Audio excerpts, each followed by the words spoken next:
Hare Krishna Maharaji. Hare Krishna Maharaj, Dandavat Pranams. Dandavat Pranams. Hare Krishna Maharaj. Hare Krishna. Are we going to have a nice... Oh, everyone's back, are they? They're all back from their holiday? Yes, Maharaj. Recording in Good. progress. Very good.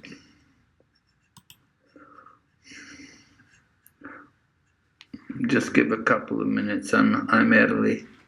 I don't want to. Sure, Maharaj.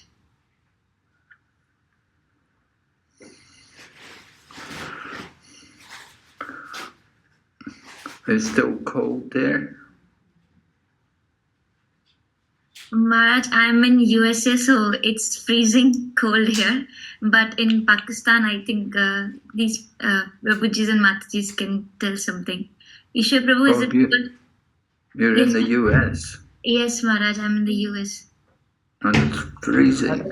Huh? Yes, Maharaj, it's snowing here. The temperature is minus 21 degrees Celsius. Where are you? In Michigan. Oh, you're in what's it called again? Yeah. Yeah, where the university is. Sorry, Maharaj? You're in... Michigan. Michigan, yeah, Battle Creek. Where? Michigan, Battle Creek, which is near to the Detroit. Near to Detroit, oh yeah. Well, Detroit's always cold, yeah. Yeah. The windy city. Yes, Maharaj. Cold. Chicago, Detroit, oh, terrible. Yeah, Chicago is very terrible. I don't know how you manage. You have good heating in your house, I hope.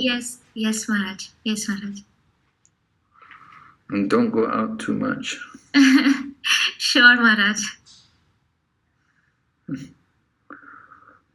Yeah. Hare Krishna, Maharaj. Dandavat Pranams. Oh, Hare Krishna. Nice to see you. Welcome back. Yes, Maharaj, we are ready for this class. Okay, good. I'm happy to see you all. We're finishing chapter 16.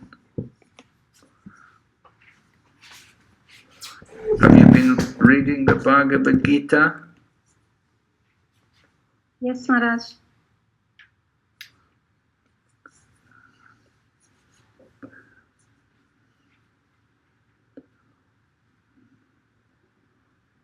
Are you also a doctor?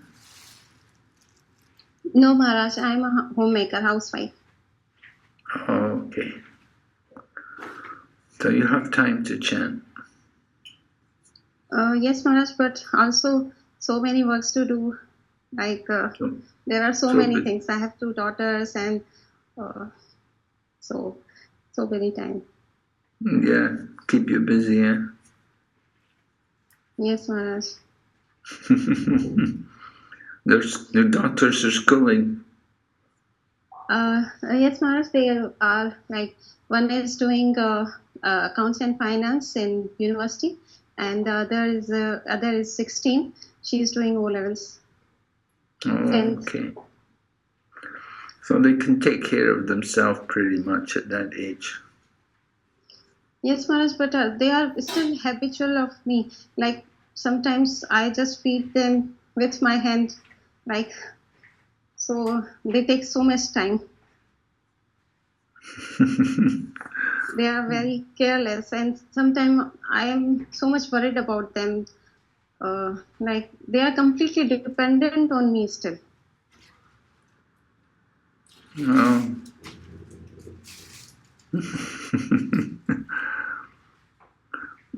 So you have to distance yourself from them. You have to make them more independent. Let them stand on their own feet. Yes, Maharaj. Sometimes I think also that the space should be given, but I don't go anywhere. Like my parents live in India, so I don't go there. Like these borders are closed, and I don't have any brother or sister here in Pakistan.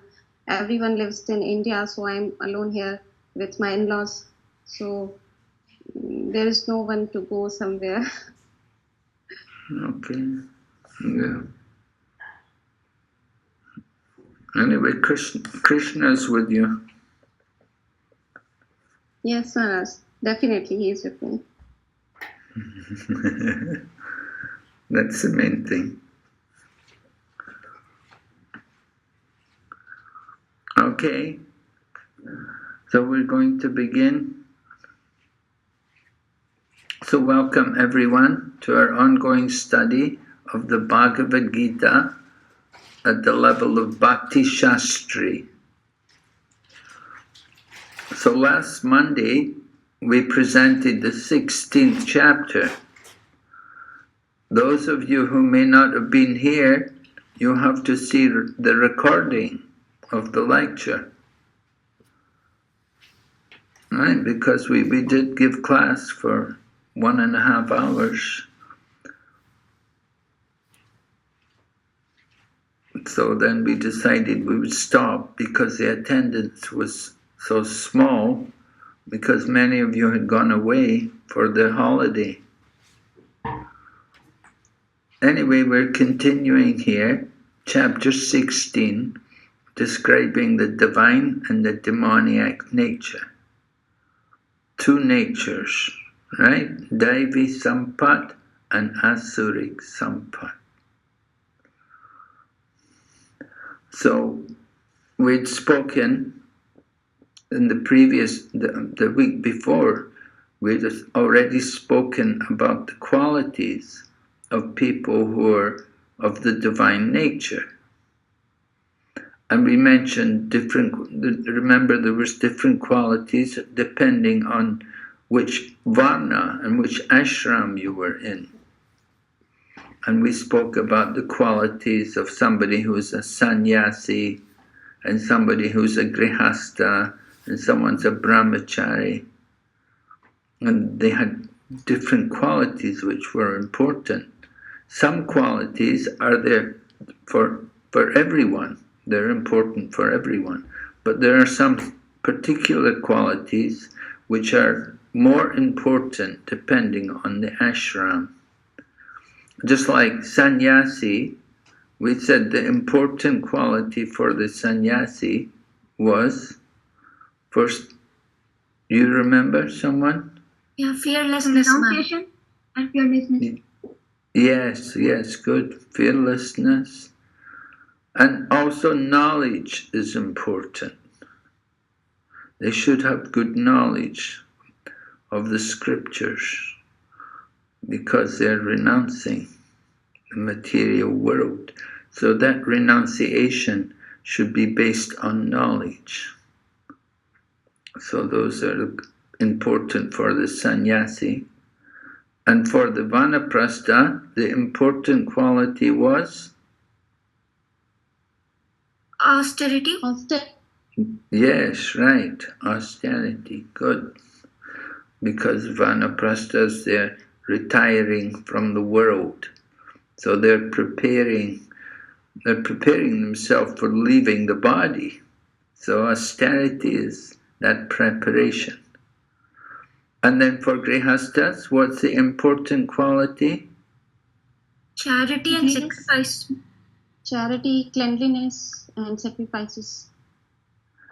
And control of the senses is particularly mentioned. Control of the mind and senses is important also for grihastas.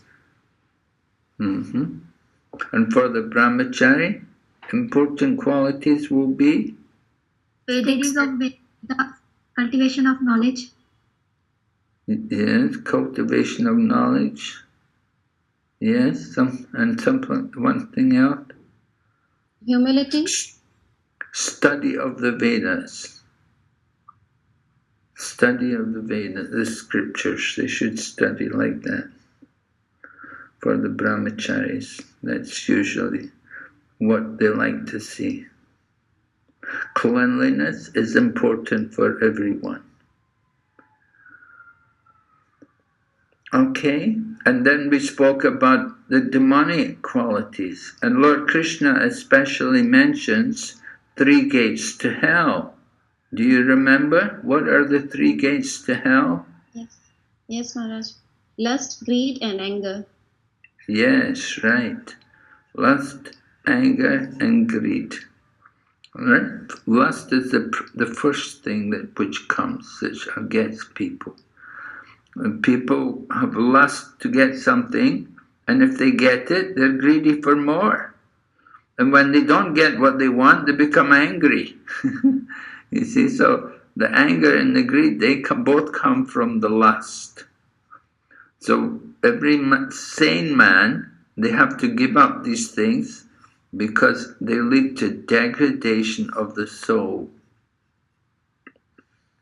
And Lord Krishna explains in the next verse after that, this is text 22, this is the man who has escaped the 3 gates to hell performs acts conducive to self-realization and thus gradually attains the supreme destination.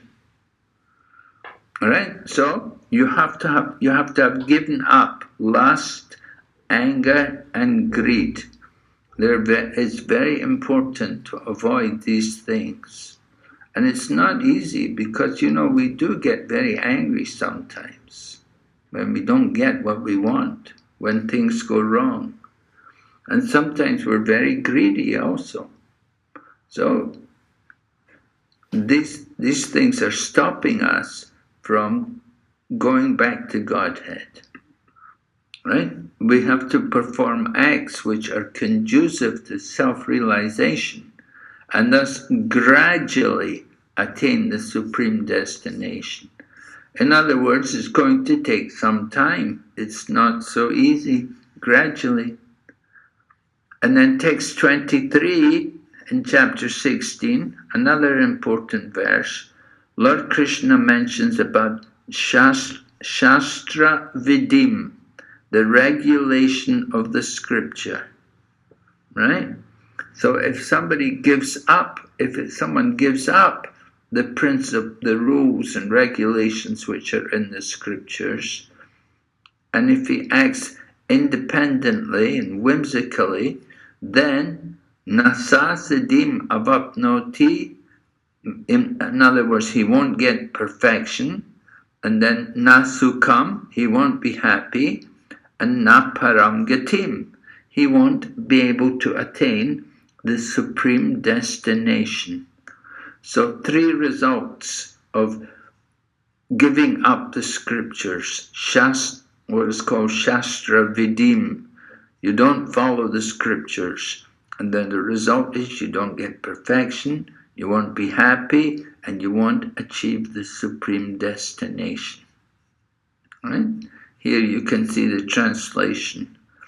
He who discards scriptural injunctions and acts according to his own whims attains neither perfection, nor happiness, nor the supreme destination. Nasasidim avapnoti nasukam na param gatim. And it's all because of Shastra Vidim, because they give up the scriptures. They stop following the principles which are mentioned in the scriptures. So that's very dangerous. And then text 24, the last verse in the chapter, Lord Krishna said, one should therefore understand what is duty and what is not duty by the regulations of the scriptures. Knowing such rules and regulations, one should act so that he may gradually be elevated. You see, again, the word gradually is used. In other words, it's going to take some time. You have to be very dedicated and serious. Then you can go on that path. So we have to understand what is our duty and what is not duty. And we understand that through the regulation of the scriptures. And then when we act according to the scriptures, we can gradually be elevated. So this is the 16th chapter. And then chapter 17 goes on. Let's see. Well, I'll just go to my PowerPoint on this. Krishna.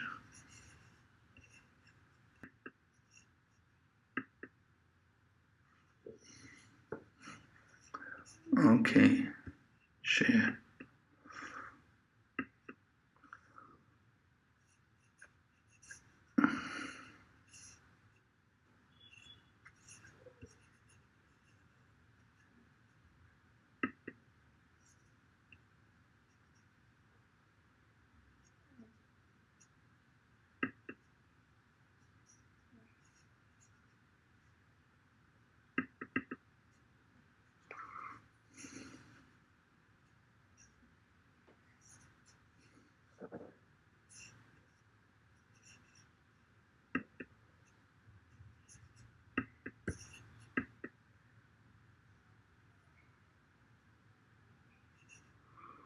Okay, slideshow.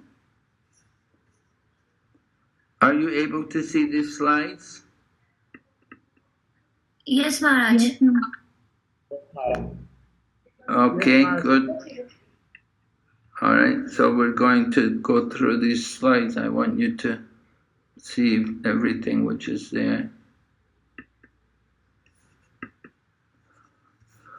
Divine and demoniac natures. So we showed the connection between chapter 14.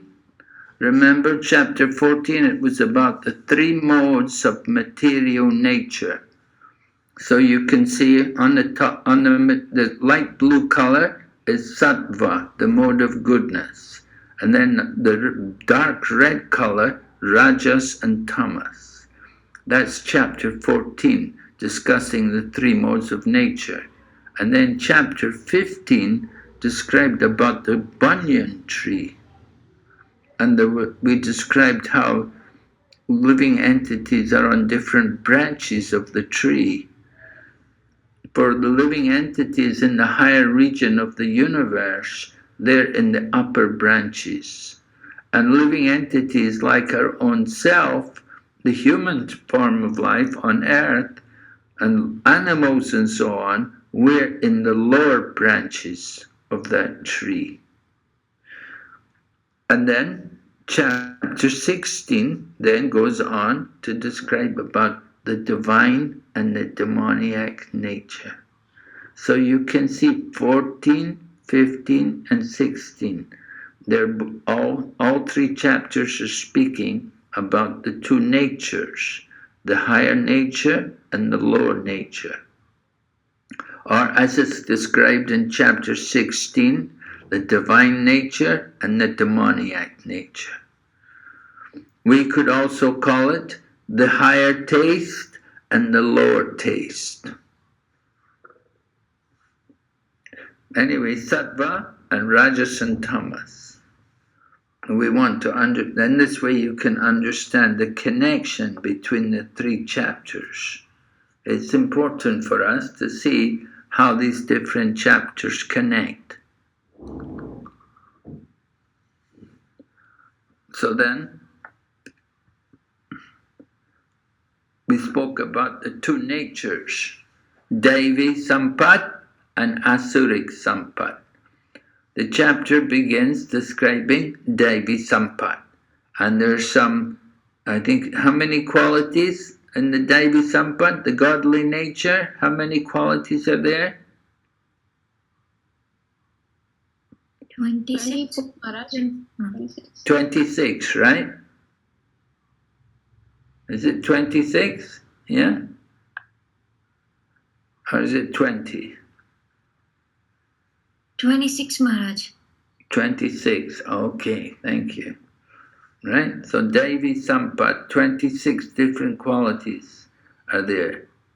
And that's the divine qualities. And then verse number 4 describes the Asuric qualities. And how many Asuric qualities are there mentioned? 6. 3 Maharaj. 6. Huh? 6. Yes, Maharaj. Yeah, 6, right. Yes. What, you can read them out for us? What are they? Maharaj, pride, arrogance, conceit, anger, harshness, and ignorance. Oh. Mhm. Pride, arrogance, harshness, Anger, anger, ignorance, and conceit. I think. ignorance, Yeah. ignorance and conceit, huh? Yeah, that is. I'm not pronouncing it correctly. Oh, okay. So then demoniac qualities are mentioned like that. Here you can see the 26 qualities. And we were speaking about qualities, which ones are for which particular ashram, which ones are for everyone. Like freedom from anger, truthfulness, nonviolence, these kind of things, they're good for everyone. Compassion, good for everyone. Okay, so those are the 26 quality, and then here you can see the demoniac qualities: pride, arrogance, conceit, anger, harshness, and ignorance. So these 3 qualities, they take us into the lower region, or take us into a lower species of life if we become absorbed in these kind of qualities. Then we don't need the human body. We'll stay in the lower species of life, demoniac nature.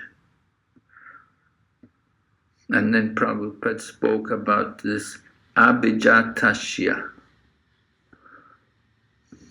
referring to people born in a good situation with good qualities.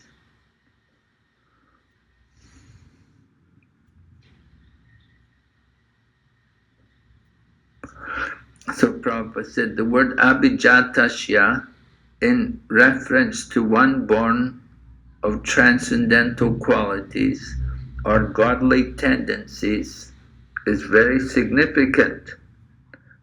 To beget a child in a godly atmosphere is known in the Vedic scriptures as Garbhadan Samskar. If the parents want a child in the godly qualities, they should follow the 10 principles recommended for the social life of the human being. So abhijatasya means child is born with good qualities. Right? People want a family, they want to have children, they should want to have good quality children. And so there's a technique. You have to perform the samskar, garbhadan samskar, and in this way you can attract a pure soul into the womb. So this is important. And those, Prabhupada then continued, those demoniac qualities are taken on by them from the beginning of their bodies and the wombs of their mother. And as they grow, they manifest all these inauspicious qualities. So from the beginning, it's not like they develop them, but from birth they have these qualities. They bring them from the previous life. But Lord Krishna tells Arjuna, don't worry, he said, you are born with the divine qualities. So Arjuna doesn't have to worry, he has divine qualities. His involvement in the fight was not demoniac.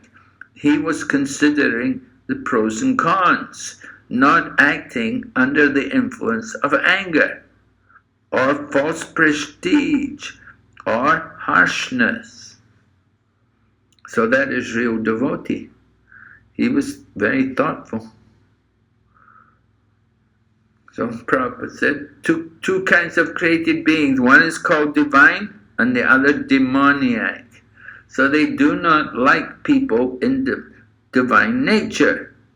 And Prabhupada talks about what people will tolerate. People don't like the noise. They don't like the noise we make. They don't like our music. They don't like kirtan. Sometimes they don't like the smell of the incense. Sometimes they don't like the smell of the cooking. It's very difficult to please people. And Prabhupada speaks here about how when they do kirtan, the neighbors will complain. Although outside it's very noisy, all kinds of noises there, traffic and people, very noisy. But when we go for kirtan, then they will all complain. Everybody will complain. They don't like our kirtan. They don't like us coming in the streets and chanting. So this is demoniac when they oppose this sankirtan. Right? So just an overview, chapter 16, speaking about first transcendental and demoniac qualities, and then going on to speak about the demoniac nature.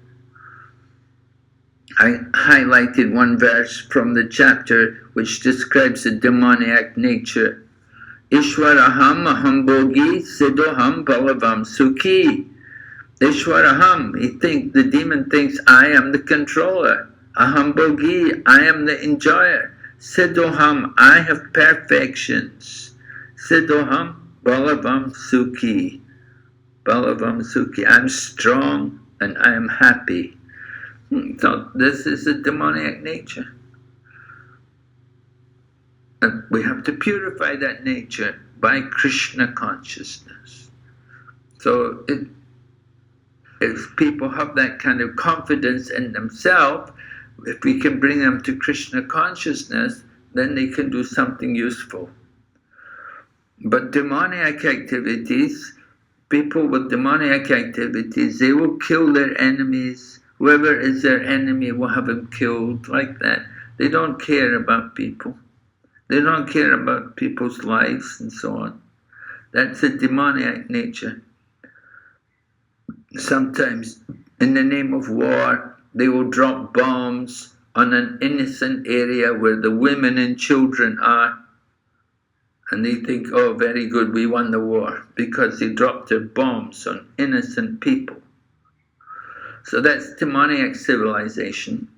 And we spoke about these things, Devi Sampat, Asuric Sampat, and Ugra Karmana.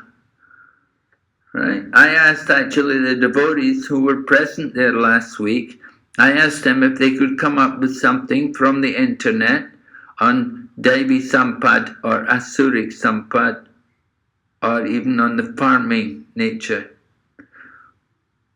Did anybody get anything from the internet? Did you come across any news item or article which brought out these things? Anybody? Yes?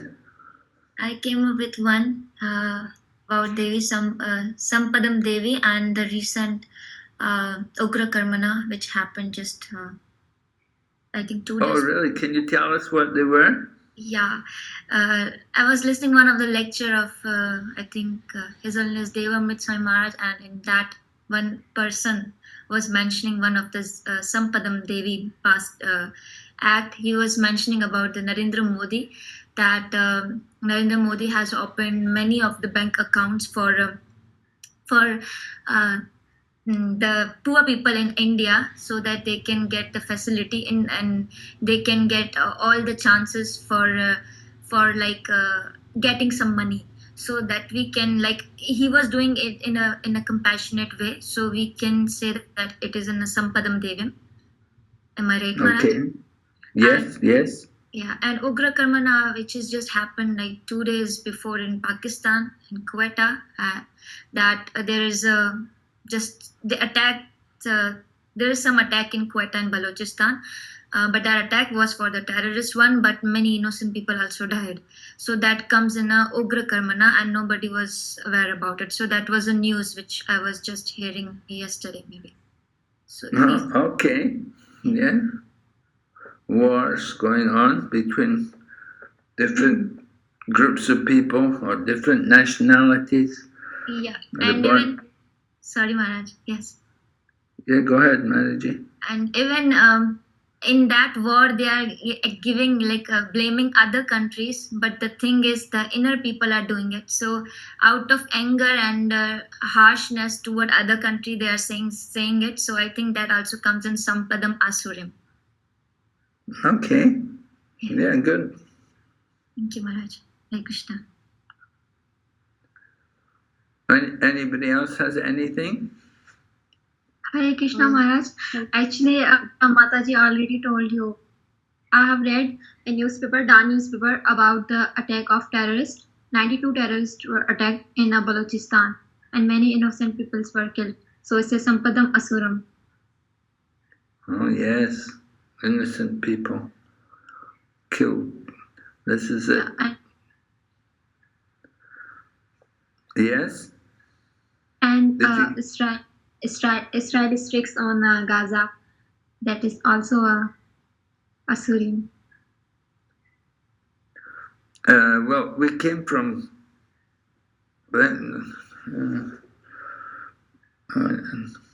You're saying there's another. What was it? Where did you say the other Tampadam was?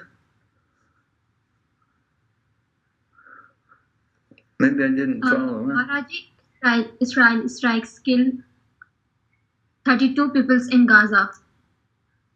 Oh, in Gaza? Yeah. What happened? There is a war between Israeli peoples and Gaza. I think it's a long war. It's been going on. Oh, it's been going on for a long time. Yeah. Long time. It's 2-3 years. 2-3 years. Yeah, and 2 days ago, 32 fresh Gazas were again killed. People from Gaza. 32? Yeah.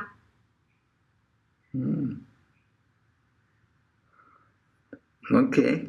Yeah, good. Terrible.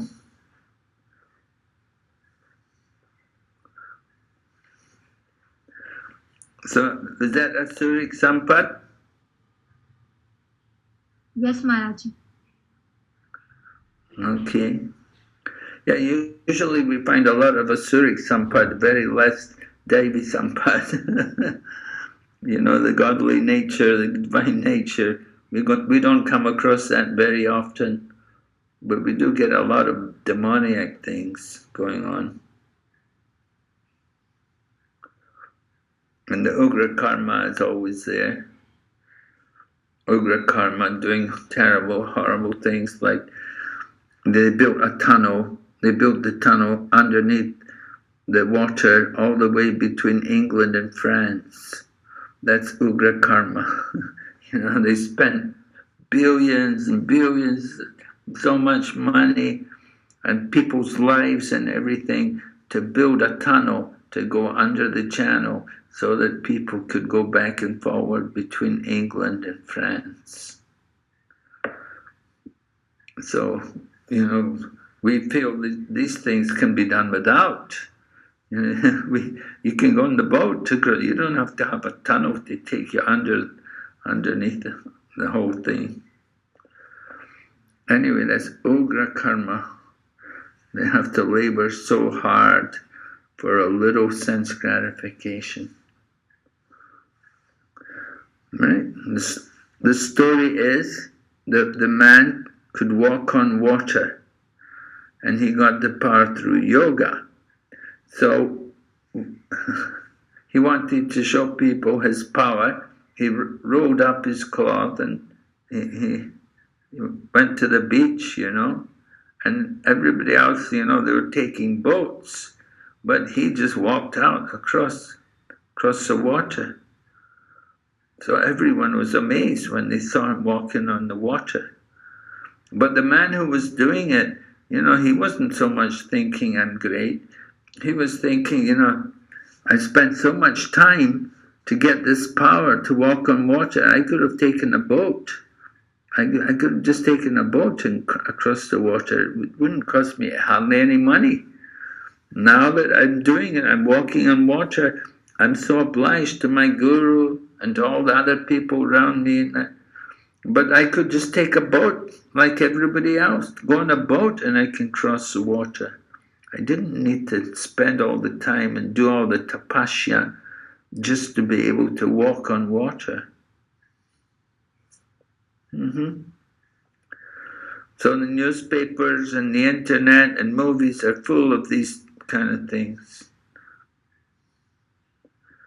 And then the result of sampadam, asuric sampadam, the result is those who are envious and mischievous, who are the lowest among men, I cast them into the ocean of material existence, into various demoniac species of life.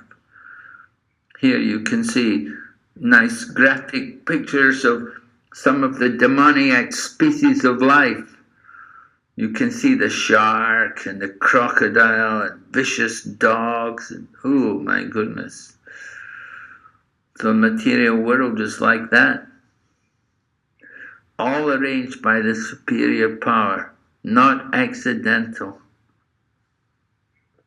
So for the demons, it's clearly said that they are perpetually put into the wombs of demons, and thus they continue to be envious, the lowest of mankind. And there we have 3 gates leading to hell, and we should definitely be very careful. And we need to come up to the mode of goodness and situate ourselves in the mode of goodness. Get free of the passion and ignorance, because that passion and ignorance is what's keeping us in the material world. And so we have to come up to the platform of goodness and then go on to pure goodness. And Prabhupada gives the example, you want to study law, before you can get in the law college in India, you first have to be a graduate. You have to finish the undergrad course. You have to have like a BA or something like, Bachelor of Arts, and you can get a place in their university. But to get a place without going to university, and you want to study law, be very difficult. Very difficult, because you don't know the language, you don't know. So it's important, the same way, you have to come to the mode of goodness. Then you can go on to Krishna consciousness. Right? So lesson 16, we spoke about these different things. We showed the link between 14, 15, and 16, a connection between the chapters. And then we spoke a little bit about abhijatasya, which Prabhupada describes the importance of having children with good qualities. And then the destination of the demons, Bhagavad Gita describes how they stay in hell for many births. And we're trying to explain something about divine and demoniac nature on the basis of the current world affairs. So you will know the world affairs better than me. I'm not so much in touch with the material world. I hardly ever look at the news. But if there's something important, I will hear it from other people. All right? So there are some examples in nature, world affairs. Ugra karma also, we spoke a little bit about that. Prabhupada explains, these godly characteristics are there. Either you practice yourself to come to the godly characteristics, or there is a simple method. If you take to devotional service, all the godly qualities automatically come. This is a process. So in this age, to develop these godly qualities is very difficult. But if you take to Krishna consciousness by the simple method, by chanting Hare Krishna, Krishna Krishna, Hare Hare, then automatically you develop all the godly qualities. Right? And Prabhupada's lecture there on the 16th chapter, Bhagavad Gita, given in Bombay, 1971. Srila Prabhupada Ki Jai. Okay, any questions on that 16th chapter before we go on to chapter 17? Does anybody have any questions? Maharaj, Yes? some students have shared some of their thought about Ugra Karmana in the chat box. So can I read it for you? Oh, please. Yeah, let's hear one at a time. Yeah, so Mehak Mulani Mataji says that here in Pakistan, mostly medical students or volunteers arrange all stuff itself and distributed food and medical to flood victims. I think she's speaking about us, Devi Sampatam. Yeah, that's Devi Sampatam. Yeah, and yes. Ishwar Prabhu has mentioned Hare Krishna Maharaj, Danvat Pranams. Maharaj, few days ago in Karachi, Pakistan, some people burned the whole market, Gul Plaza building due to politics and to just grab land, and they showed this to whole public as incidents. And lots of innocent people also die. There can be also Asurim Sampadam. Oh, yeah. Lots of people died, huh?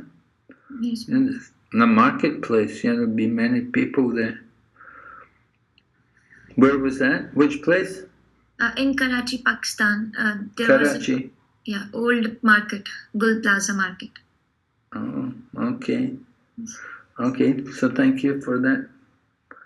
Yes, go ahead. Anything else? No, Maharaj, that's it. These were the two comments. Okay. All right. Any other questions from anyone? Everyone's clear about 16th chapter?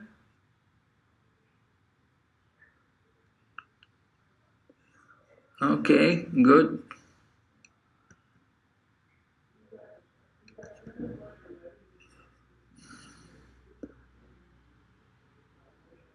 So we'll go on to chapter 17 then.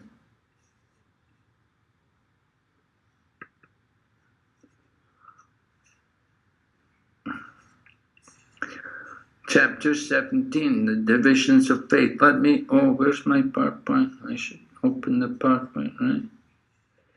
Oh, Krishna.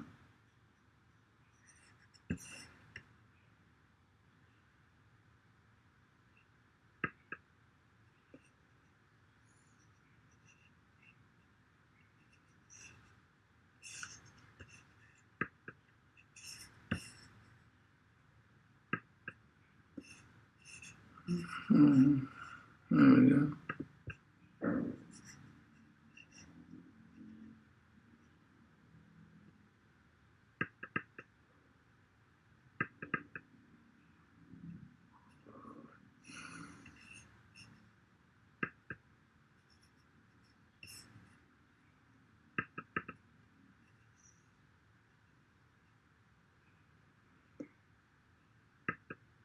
Are you able to see this PowerPoint? No, Maharaj.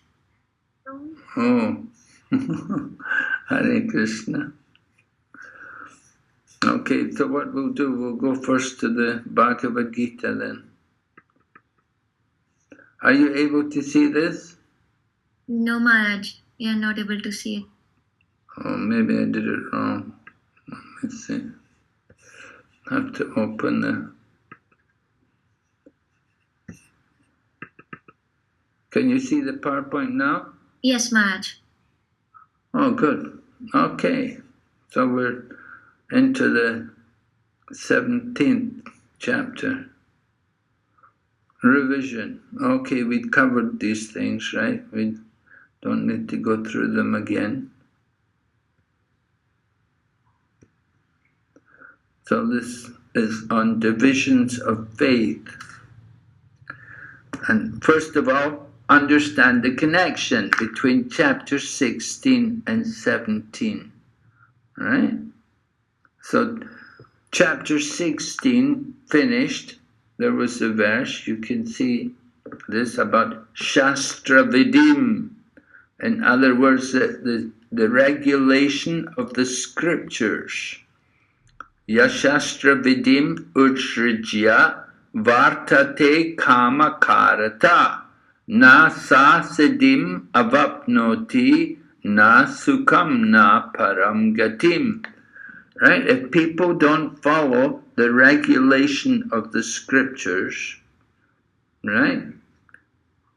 And if they act according to their own whims, they will attain neither perfection, nor happiness, nor the supreme destination. No, right? Perfection. Nasadim avapnot. Nasukam, no happiness. Na param gatim. They won't come to the supreme destination. So that was the end of chapter 16. Now chapter 17 begins where we ask, what if someone with faith follows some rules which are not mentioned in the scriptural injunction? What is his position? Right? He's following some rules, but the rules which he's following, it's not in the scriptures. So what is his position?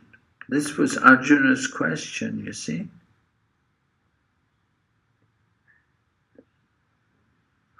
So we point out there are three kinds of faith. Three kinds of faith. Three kinds, meaning it depends on the mode of the material nature. Three kinds. There's goodness, there's passion, there's ignorance. And according to the mode of material nature, the individual will have that kind of faith. It will depend on how he associates with the material nature. Prabhupada explains in the purport of the third verse, as long as one's faith is not completely in purified goodness, then the faith is subject to contamination by any of the modes of material nature. The contaminated modes of material nature expand to the heart. Therefore, according to the position of the heart in contact with a particular mode of material nature, one's faith is established. Right? So somebody's faith will be in the mode of goodness. Somebody's faith will be in the mode of passion. And somebody's faith will be in the mode of ignorance. It's according to as Prabhupada says here, according to the position of their heart in contact with a particular mode. So their faith may be good or passionate or ignorance. People have different kinds of faith. The modes of nature, people's faith is different. Prabhupada explains, people are being controlled by the three kinds of material nature. And if they do not follow the Shastric injunction, then he will concoct. He will create something according to his position, either in the Tamagun or Rajagun or Sattvagun. So if they do not follow the Shastric injunction, still they will do something according to their own thinking, their own position. And what they do will either be in the mode of goodness or passionate or ignorance. There's a bit more. He is going on conducting himself under the influence of the same modes of nature. By those means, superficially doing something in the tamagun, he will not be successful. He will not be successful. Ya Shastra Vidim Utsrijya Vartate Kama.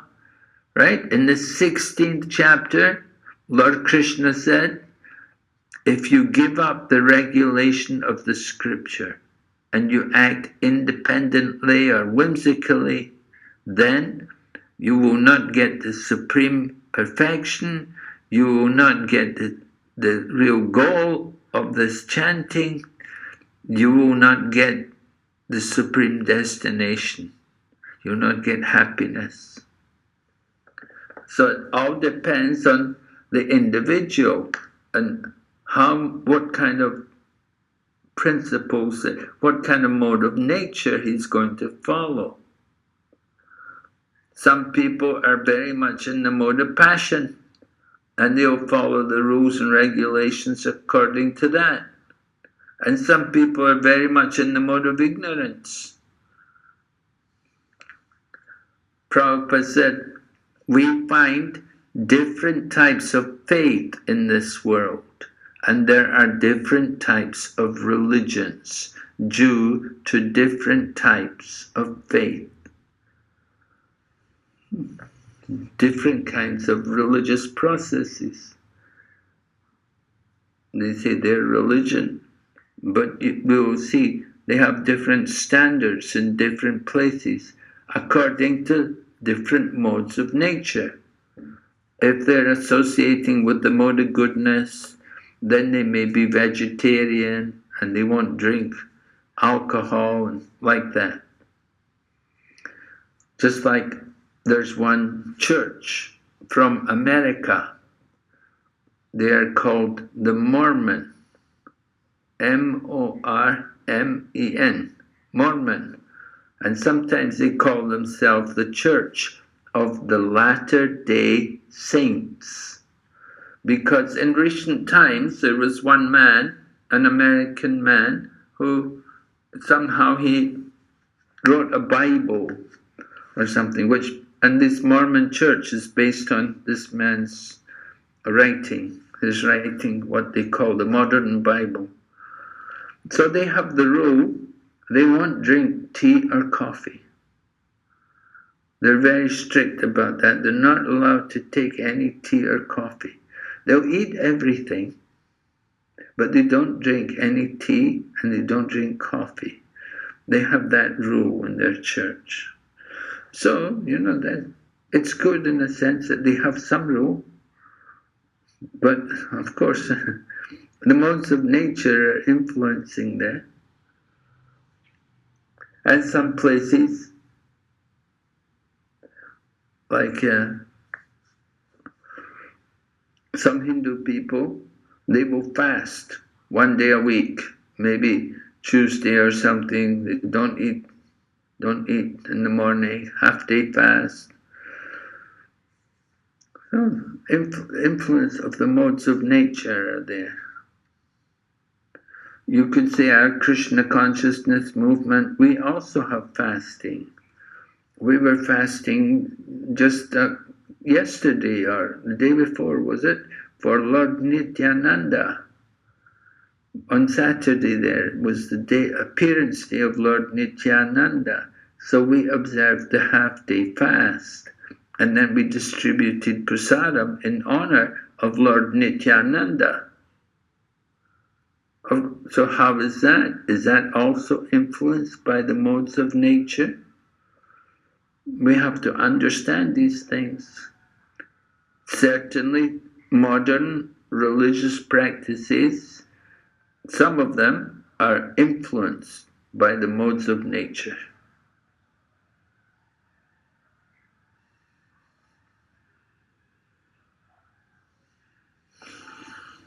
So, do you think you can do this question? Are you able to answer this? Can you go in groups and try to come up with some examples? Yes, Maharaj. How many you put in per groups? How many minutes do we need for that? How many minutes? Can you see 10 minutes if you can do it in 10 minutes? Okay, Maharaj. How many devotees per group? How many people do we have? 36, like 34, 35, So we can, 5 groups of 7s? yes, that will be good. 5 groups of 7. 7s, fair enough. Man. See how it goes. Or you could have 7 groups of 5. That will be too many groups, Maharaj. Like, Too many groups, huh? Okay. You have to take feedback from. Okay, Maharaj. All right.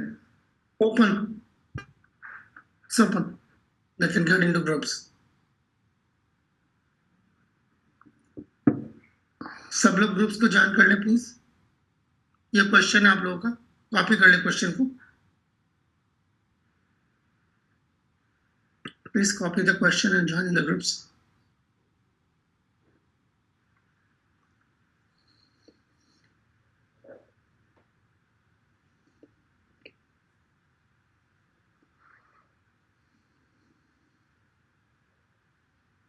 Okay.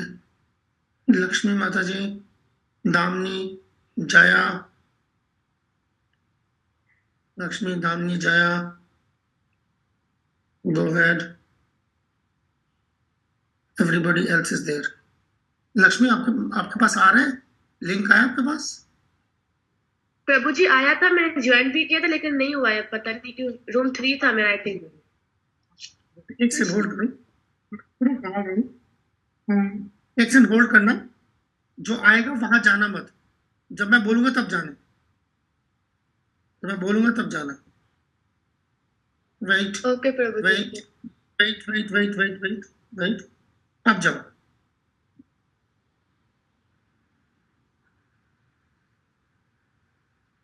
Jump in. आया प्रभु जी. आपके ना actually दो नाम से आ रहे हैं. आपके नाम से दो डिवाइस आ रहे हैं. वेट. अगर आएगा, अब आएगा. देखो आ गया. नहीं प्रभु जी, नहीं आया. ऐसा कैसे? It's telling me Lakshmi is group number 3. दोनों जगह पे नॉट ज्वाइन क्यों आ रहा है? वेट. Let me try जी again. प्रभु आ गया. जया माता जी, जय होतवानी माता जी. कैमरा बंद कर नहीं नुकसान होता. जय होतवानी माता जी, get in.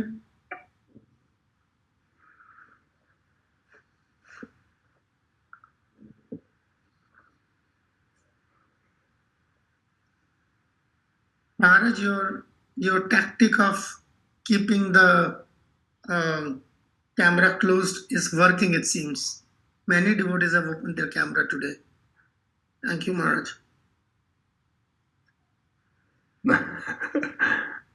Yeah, they have sobered up. Many of them have sobered up. Thank you, Maharaj. They've opened their cameras. Yeah, they needed this dose. They needed this. Thank you, Maharaj. So even the students, like they get like a long time into Bhakti-Shastri and then they develop all these bad habits.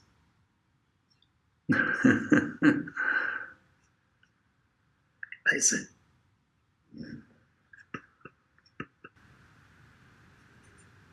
Maharaj, the devotees are coming back. Time is up. Okay. Everybody should be back in another 10 seconds.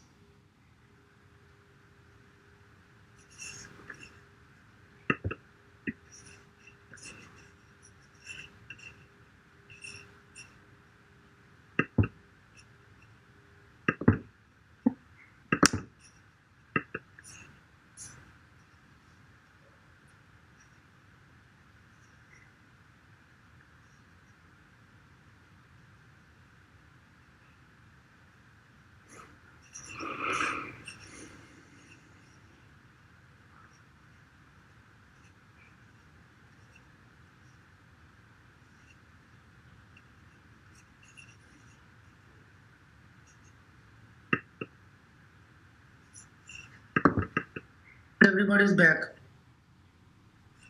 Okay, everyone's back. Welcome back.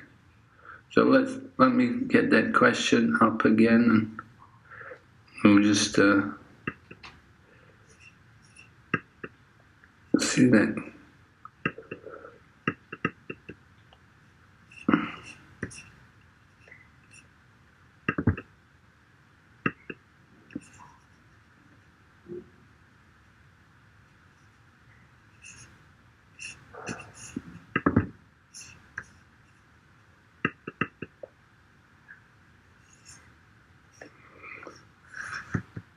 All right, so we're asking you to select some modern religious practices and discuss how they are influenced by the modes of nature.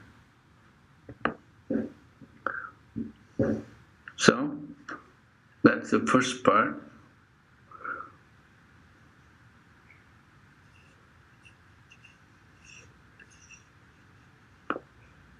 Who would like to begin?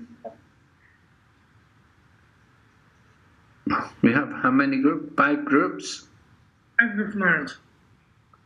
Okay, so who's group number 5? Let's start from 5.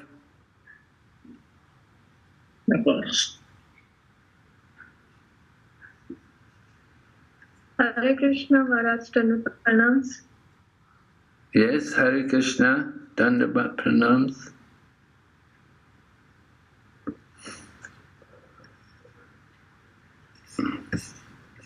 So from the first question, select some modern religious practices are the mantra meditation and temple services. These comes into the mode of goodness, and in the mode of passion, we choose songs which we create to pray Krishna or to pray God. But these songs are mixed devotional songs in which we only ask for our desires. So this example is came into mode of passion, and another example of there will be another example of mode of ignorance, which No, I have to hear this. What did you say was the mode of goodness? Sacrifices. We do sacrifices of the ignorance. I want to hear them again. Can you tell me, you've got examples of the mode of goodness? Mode of goodness, we have the mantra meditation and temple services. Temple services? Yes. And what else? There are many, like we eat vegan food, we become vegetarian, and for the mode of passion, we choose the songs which we create to please our God, but we don't know the real meaning of. We create the mixed devotional songs, like in which we just asking for our desires. We don't know that these are not pleasing for Krishna or pleasing to their gods. We just create the songs. Then even the songs even have the lyrics of the Bollywood songs and other songs. We try to pray by these songs, but this is not a prayer. It's a mode of passion. Like we are asking for the desires, our desire. We are asking for the things we need through these praying songs. And for the mode of ignorance, we have the example of sacrifices, like we slaughter the animals to please our God or Devi Mata. Even many of the areas in Pakistan, we slaughter animals to please their Mata or demigods. So this is the example of mode of ignorance. We don't know what are the background behind that, but just we do it. It says a ritual that our elders, our ancestors do that.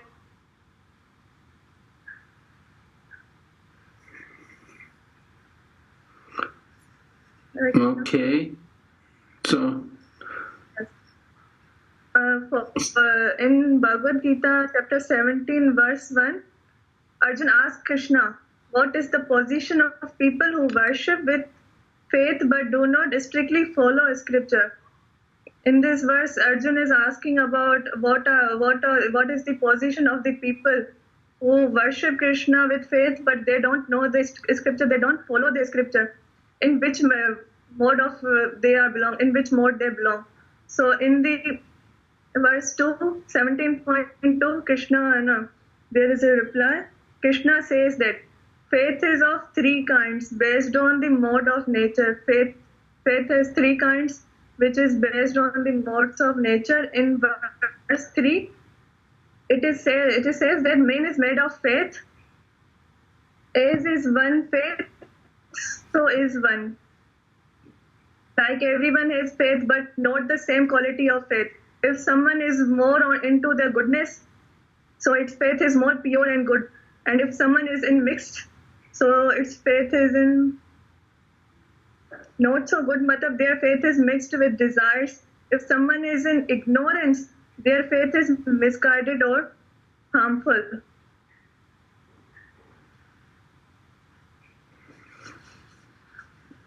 For question number 3, compare these practices to practice of Krishna consciousness.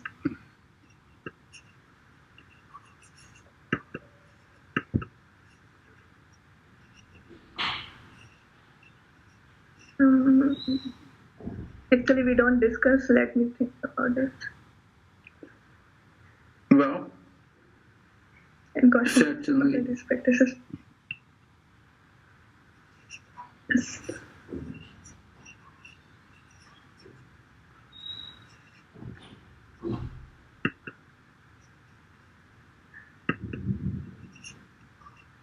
Like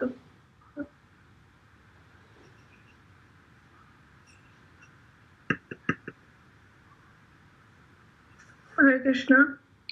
Yes, Hare Krishna. Well, I wanted to hear more about your mode of goodness. You know, how were you describing the mode of goodness? What you said, temple worship? Yes. Well, there's so many different kinds of temples. You know, there's some temples that their worship may be very much the mode of ignorance, and some temples their worship may be very much the mode of goodness. It's certainly going to vary a lot. I mean, you can't just categorize all temple worship to be the mode of goodness. It depends what kind of temple it is, you see. We worship, we serve for the... Sorry? What did you say? I'm saying that, yes. Hare Krishna, I'm saying that we serve Krishna, like we go to temple and serve Krishna for our inner peace and for advancement of bhakti. That's the example of mode of goodness. Well, that comes at the end. That's the final question. Compare these practices to the practice of Krishna consciousness. You see, that's the final exercise. You want to compare other things, not, you know, huh? Yeah. Going to the Krishna conscious temple is one thing, but we're talking about modern religious practices and how they may be influenced by the modes of nature. So certainly some modern religious practices, some mode of goodness will be there. Yeah. Go to temple, and in the mode of passion, we... I'm sorry? Well, I wanted to hear what the mode of goodness is, first of all, before you go to passion. The mode of passion will be something, generally people, as people want name and fame, they want to get a lot of recognition like that, you know. So that they are rushing towards the mode of passion is evident that they are want to discuss mode of passion first and goodness, very little goodness. The passion is very attractive to people. The modern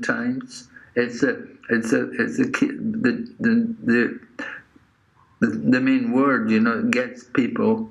They like to hear about passion. They think it's exciting. Generally, passion implies a lot of material gain, material recognition.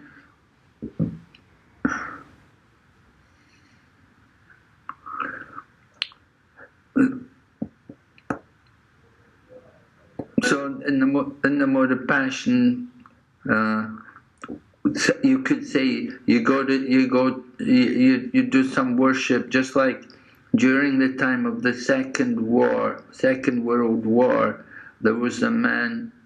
He made a lot of money during the war, and so he was worshipping Hitler, because it was because of Adolf Hitler that they had the war, and so he was so grateful to Hitler for having the war because he made so much money. So he was worshipping him. So that's one example of something like the mode of passion. Well, you could say ignorance also, because you're worshipping an ordinary man.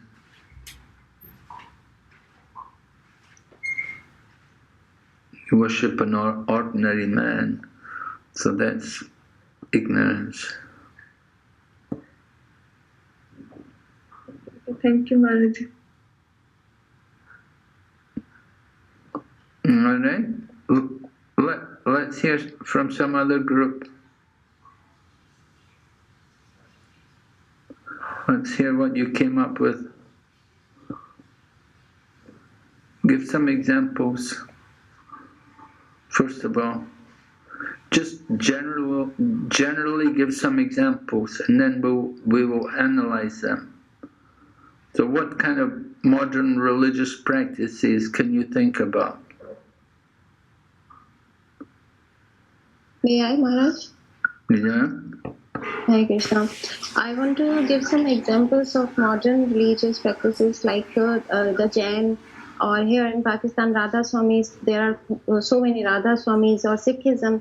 They are not following the particular scriptures, but they are in mode of goodness. Like they are doing satsang and they are doing some seva, like charity or like that. So these are the modern religious practices that they are doing. Radha Swami. Is that Radha Swami of Bias or Radha Swami of Agra? Bias.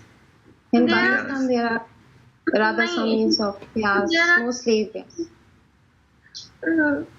In Pakistan, we can say that like Sikhism is also not like Sanatan Dharma is like that. It has no end or no start, but they are the modern religious things that Sikhism, Jainism in India, Pakistan. In Pakistan, I think there we don't have Jain, but in India. So these are the modern religious practices that they are doing. And they are in mode of goodness, maybe we can say. Mm-hmm. About you, why do you think they're in the mode of goodness? Like they are doing satsang, and in my point of view, any satsang which is going, there is nothing bad. Like they are discussing good things, like charity, behaving good, like doing good, being good. These practices they are doing. So, in my point of view, they are in mode of goodness. And sometimes we can say passion also, because fame is there also, because they want some fame. It depends on the person also. That's my point of view. Yes, well, in some degree, you could say the mode of goodness, in the sense that they're clean and they're maybe vegetarian. Although I don't know, I think probably Radha Swami. Yes, Radha Swamis are vegetarian. No, they take onion and garlic, but they don't. Yeah, they take onion. They are vegetarian. Yes. Yeah, they take And onion and garlic, right? yes, they don't take alcohol or any sort of these things. So Hmm. And their concept, they don't have any concept of God. They no. don't have a personal God. You see, so Yes. their practice is actually is atheistic or Gnostic because there's no personal concept of God. Yes. They just They have some sort of goodness. Yes, we can say that. Yes. there's some sort of goodness in the sense that they don't harm other people. Yes. They're not harming other people. As far as actually doing any good for other people, that's questionable. You know, you say they do some charity and things like that, but I wonder if it actually does any good for people. You know, you give people some food, but tomorrow they're going to be hungry again. And you can give people nice water to drink, but then tomorrow they need more water to drink. And if you give them good water, then they're not able to drink the bad water again. It can be a problem. And so to actually do good for people, we have to know what is good. I met Radha Swami. I asked her that you are worshipping your guru, but your guru is worshipping to whom? So do you know that? No, they just stop. Like they don't have knowledge of this. That who is God and these things. Yeah, they don't have any concept of God. Yes. Yeah, you spoke very nicely to them. That's a good question to ask. Yeah, generally they just sit and they meditate on their self. So their process is set. There's some influence of the mode of goodness. There's influence of the mode of passion. And you can see also sometimes it can also be the mode of ignorance because because they don't have any concept of God. And they reject all forms of worship. They don't even light incense. You're not allowed incense. And the only person whose picture you can have is the guru. Only the guru's picture. They're quite restrictive about things like that. So there's some we see some good things and some things which are not so good. Okay. And who is actually Radha Swami? Radha Swami means husband. So Radha's husband is actually Krishna, you see. They call themselves Radha Swami. They should be worshipping Krishna. Okay. Was that the only people you had thoughts about? Did you think about any other religious practice? You said the Jains. Jainism, again, is similar. Jainism, of course, there's two groups of Jainism. You've got the Digamba Jains and the Svatamba Jains. There's two groups. One group, they practice a very strict ahimsa, non-violence. Right? That's the Svatamba Jains. They sweep the road, and they don't eat anything which grows below the ground. And they will wear special cloth, ahimsa silk. So that's all the more the goodness. But again, there's no concept of God.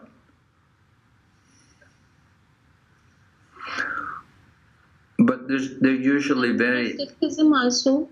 Sikhism. Like Sikhism. Sikhism? Yes. What are you saying about it? Like they are worshipping. They are not worshipping Krishna, but in their book, they are repeatedly again and again there is the like Ram and Krishna, but they are still not worshipping Krishna or Ram. Yeah, they give more importance to the gurus. They have the gurus there. And they worship, well, they worship their book, the Granth Sahib. That's really what they worship, the Granth Sahib. The book which was written by the Guru. But they appreciate the importance of chanting the holy name, because the Guru, their book and their gurus, they speak about chanting the holy name, but they don't do it, although that's what they speak about.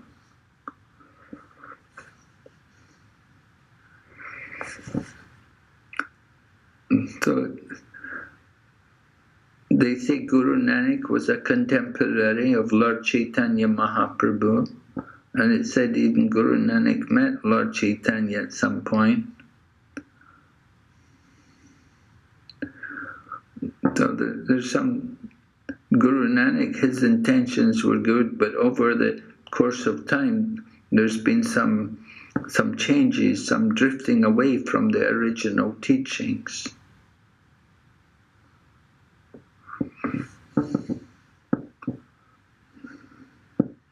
The Sikhism was actually meant to protect the Hindus, to protect the devotees. But now in more recent times they somewhat separate themselves.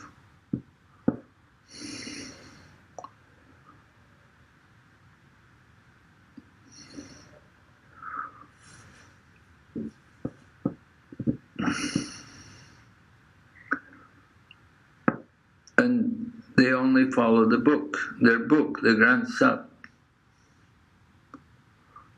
Oh, it's good, they have Shastra, at least they have scripture, and they recite, they will read their book, their holy book. It's very good, that's good. But we need to follow. In Krishna consciousness, we don't just have only Shastra, we have also Sadhu and Guru. There are three authorities: Sadhu, Shastra, and Guru. You see, whatever the Shastra says may be understood in different ways. So you have to have also Guru and Sadhu said also. And there should be common understanding. They should agree. They should all agree and have the same understanding, whether Sadhu, Shastra, or Guru. If there's any difference there, then something is wrong. That's our Krishna conscious practice. But in Sikhism, they just follow the book. Only the book.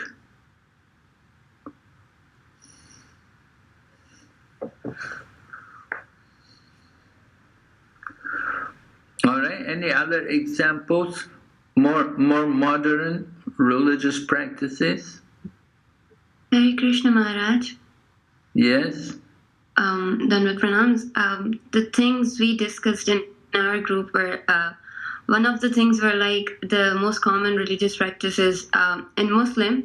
It's like the sacrifice of animals. It's a practice they have been following for long, since they have started. And one more was offering red wine in churches. Like in the Catholic Church? Yes. That's something we discussed for modern practices. And a few more things are there that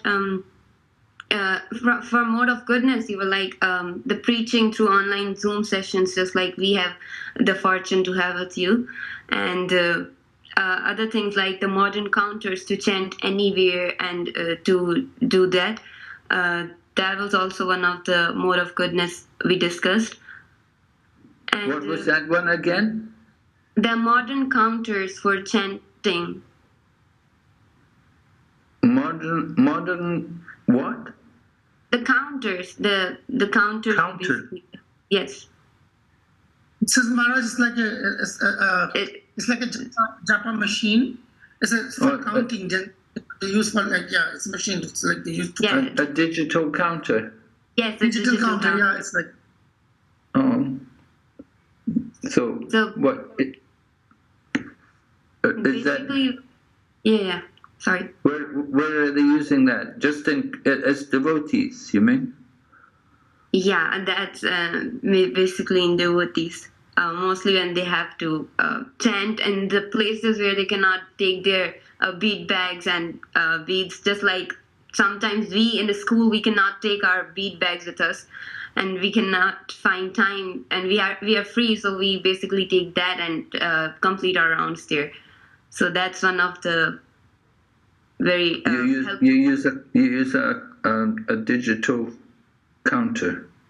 Sometimes, because in places like schools or workplaces, we are not, we cannot take our bead bags because they don't basically allow us to take these things. So that's why.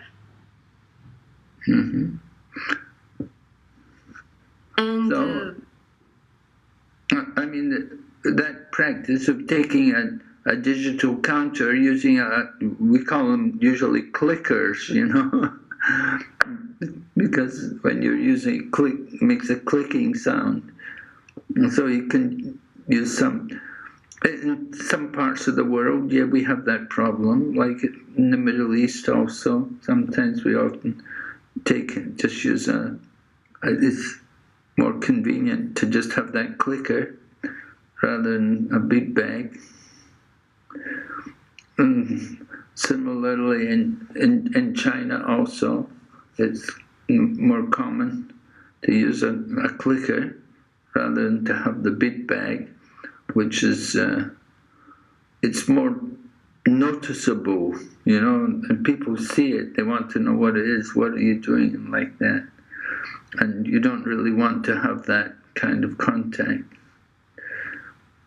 So a clicker machine that's all right. I think that's not a problem. It's not really changing the mode of nature. It's not real, because we're chanting the Maha Mantra on it. So it's transcendental. It's not really under the modes of nature. Mm-hmm. All of Krishna's paraphernalia are all transcendental. The Mridanga and the kartals and all the arti paraphernalia. And so our bead bag and beads, even our clicker, it's all transcendental. It's spiritual. Because we're using it directly to serve Krishna. I mean, other people may use clickers, and they do. Maybe they're also chanting. You were saying about the wine, drinking the wine, the red wine. In the Catholic Church, they do have that custom. When they perform the Mass, they give they say it's the blood of Christ. Yeah. Right? And they drink that. And they have also some biscuit or something which they also take, symbolizing the flesh of God. Mm-hmm. So, yes, the problem is that sometimes people become addicted to these things, and they will drink more and more, and they become alcoholic just drinking that kind of wine.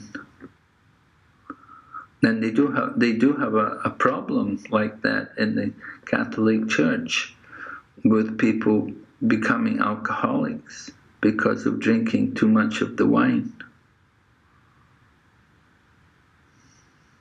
And even in Pakistan and in our things, the great saints and Muslims as well, the dargahs, the great personalities that have been in the world once, they also offer alcohol there as well. So that's also one of the practices.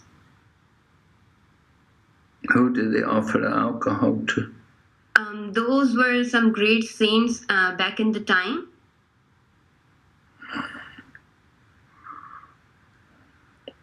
Great sense, not so great sense. I mean, whatever you may. Great, but not so great. So they worship them as their as their gurus, and then they offer the alcohols and other things to them. Okay. Yes. So then the modes of nature, mode of passion and ignorance is there.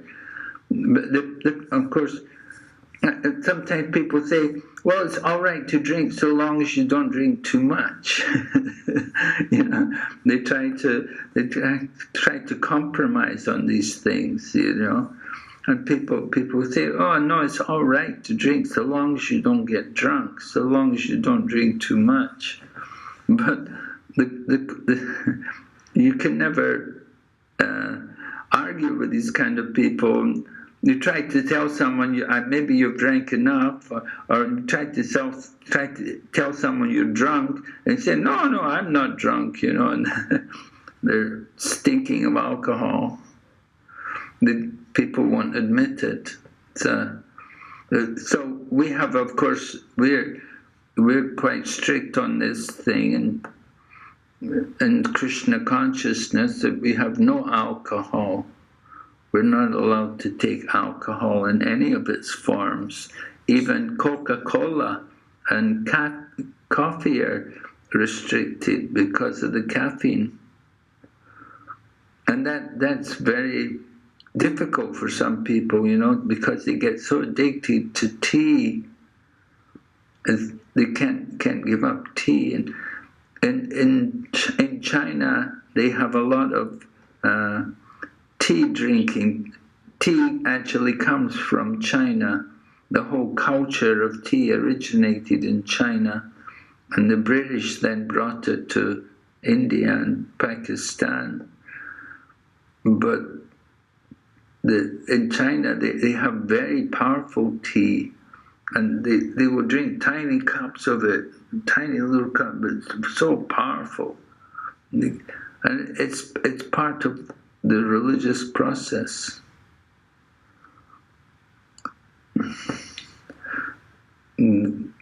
It's part of their culture to drink tea. And Buddhist monks, of course, they will all drink it.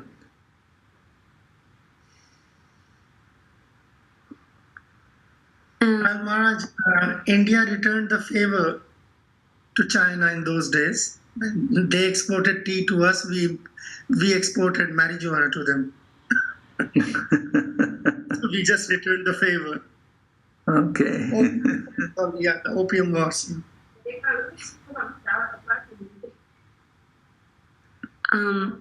Maharaj, I have a question. May I? Yes. Yeah, what's your question? My question is that in verse number 3, that it says that because we have forgotten our relationship with the Supreme Lord, and then we got influenced by the modes of material nature, and then all the different religions and everything came.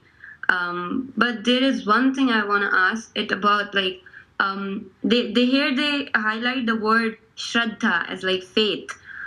So being in different religions, people also they practice their faith on the Supreme Lord, even though it's in different ways. And it's like in Sikhism it's differently, in Muslims it's differently, but they are practicing their faiths.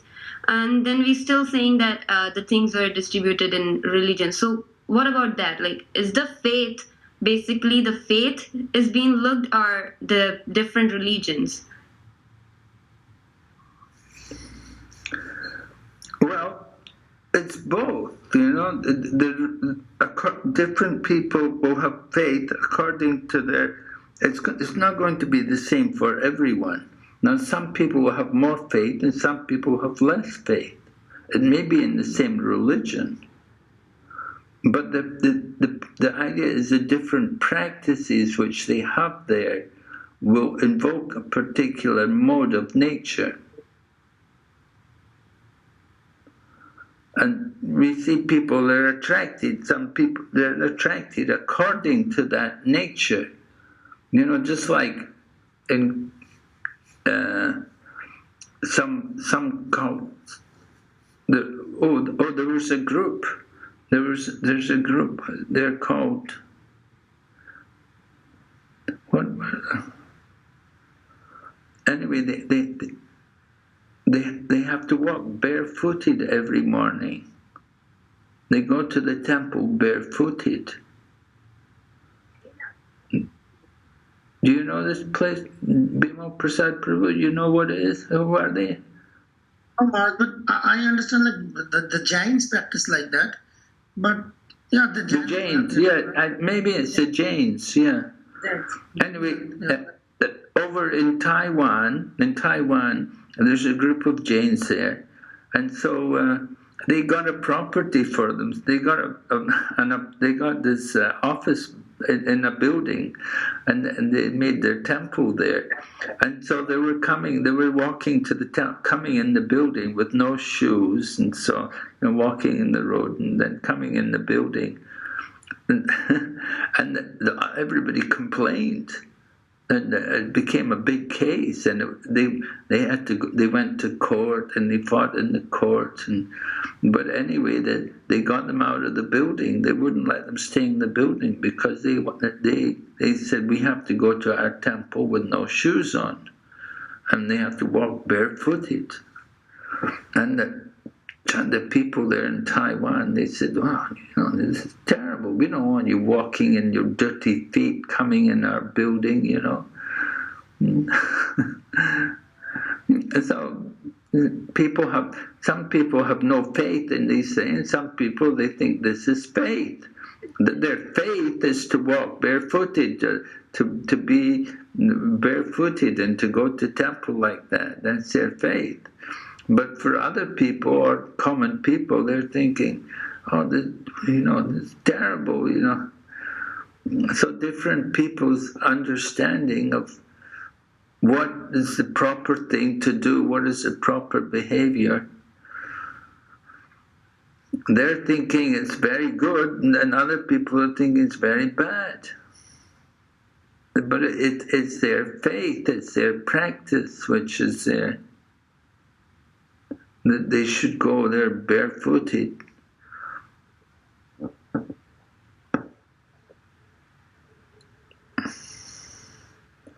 So the faith, the individual's faith will be there, and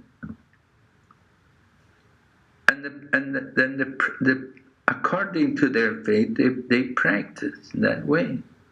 You see. Now, walking barefoot, they're walking and they're wearing also the simple garment, the dhoti and like that, nothing sewn. So, in some ways, it's like the mode of goodness, it's no shoes, you're not wearing any shoes, but in other ways, it's a mode of ignorance. According to what are the standards in that country, in that place. People are thinking this is very bad. You're not wearing shoes and you come into our building, dirty everything. When it rains outside, your feet are all wet and muddy or dirty, and you come into the building, our nice marble floor is all messed up by your dirty feet. Your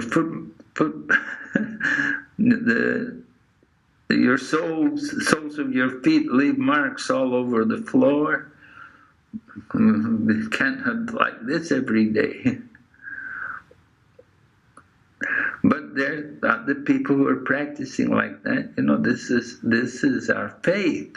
This is our religion. We're practicing. This is how we're supposed to practice. It's in our scriptures. So for some people it's faith, and for other people it's not. For some people it's a mode of goodness, and for other people it's a mode of ignorance. Mm-hmm.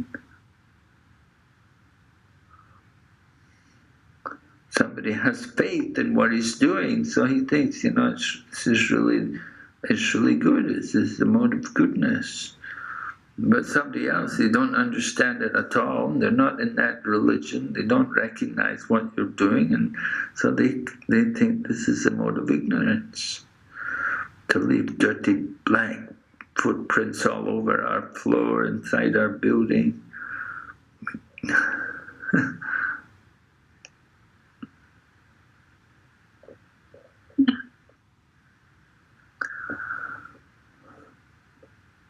Noted, Maharaj. Thank you so much.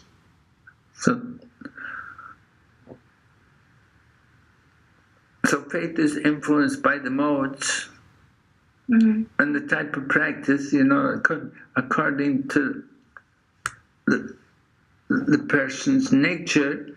Somebody by nature, and they're in the mode of goodness. Somebody else is in the mode of passion or ignorance.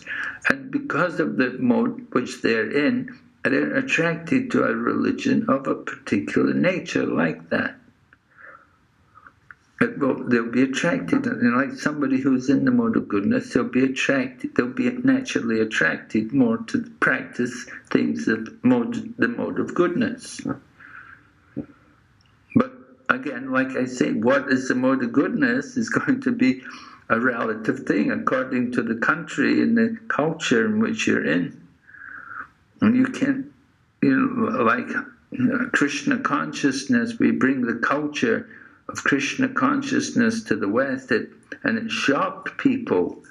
When we would shave our heads and have a shika at the back of the head, it was a sensation in England for young men to have shaved heads and to be out there on the road singing and dancing, dressed in robes.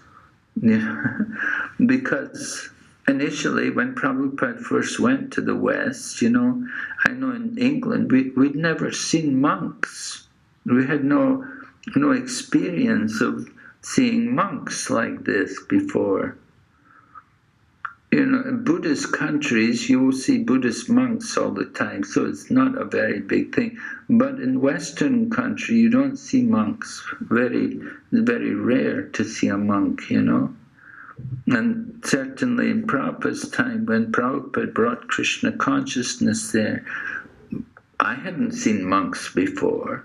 It was certainly a new thing for me. The first monks I ever saw were Hare Krishna monks. I'd never seen anybody else. And it was certainly new to see people shave their heads. But it's very common in countries, a Buddhist country. You see a lot of Buddhist monks, you see people, and you see even women do it,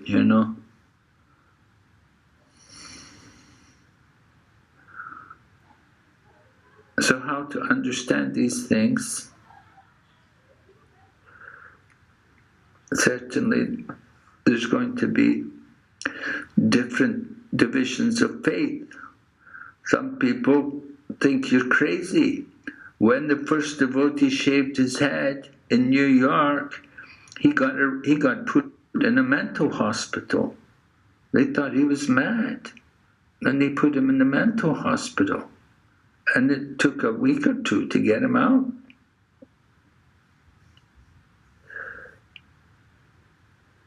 Because it's New York, it's America, and you dress like a monk, you must be crazy. So sometimes your faith, your beliefs can get you in trouble.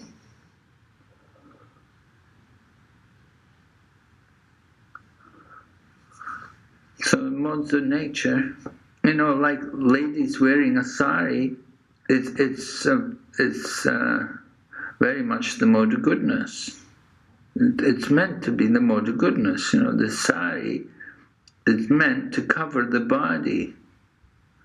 But modern times, you get women wearing the sari, and they wear the sari in another manner.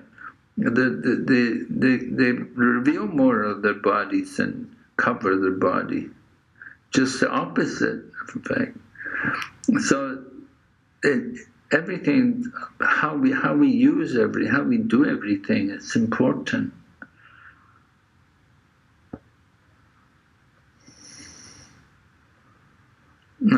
You can see pictures of Yamuna Mataji in the very beginning of our Krishna consciousness movement.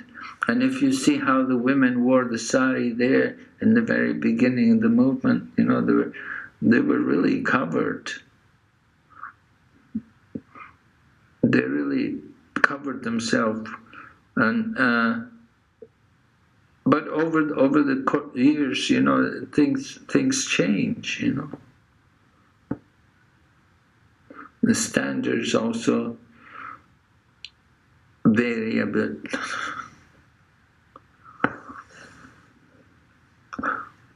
So faith is an important thing, and we do want people to keep their faith, and we want to have faith, which is our faith should be pure goodness.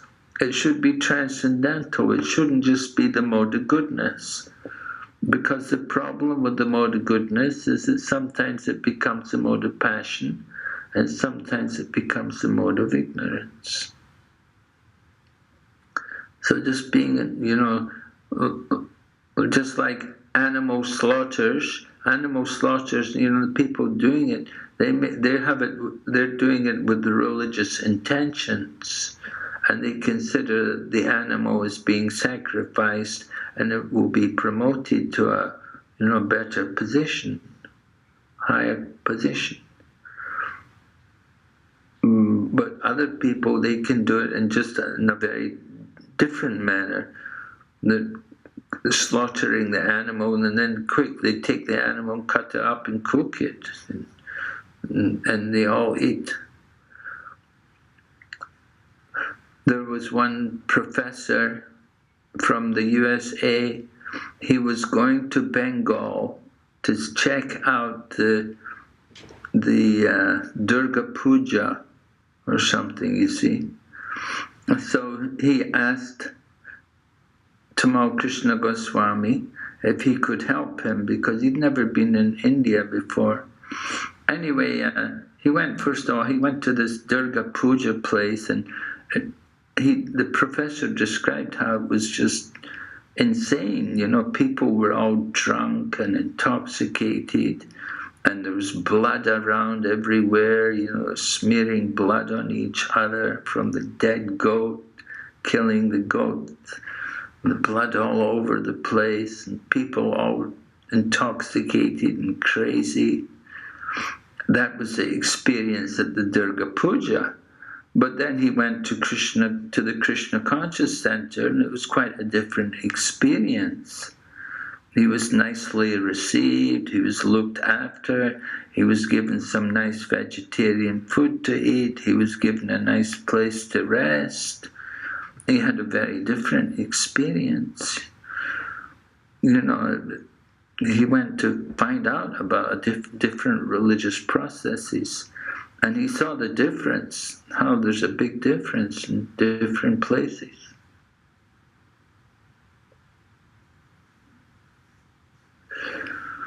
So, like that, we want to understand there are certainly a lot of differences in religious practice. And generally, we're tolerant about these things. And we want to encourage people in their practice. And we want to point out to them how they can, you know, to come to a higher level. Generally, people are not in knowledge about the modes of nature. They don't understand about goodness, passion, and ignorance. And so we try to explain about these things and help them to come to a higher understanding. But unfortunately, people who are in passion and ignorance, it's very difficult for them to understand these kind of things, because they're in that lower mode of nature. Their minds are too covered over, too contaminated. It's too difficult for them to understand some higher consciousness.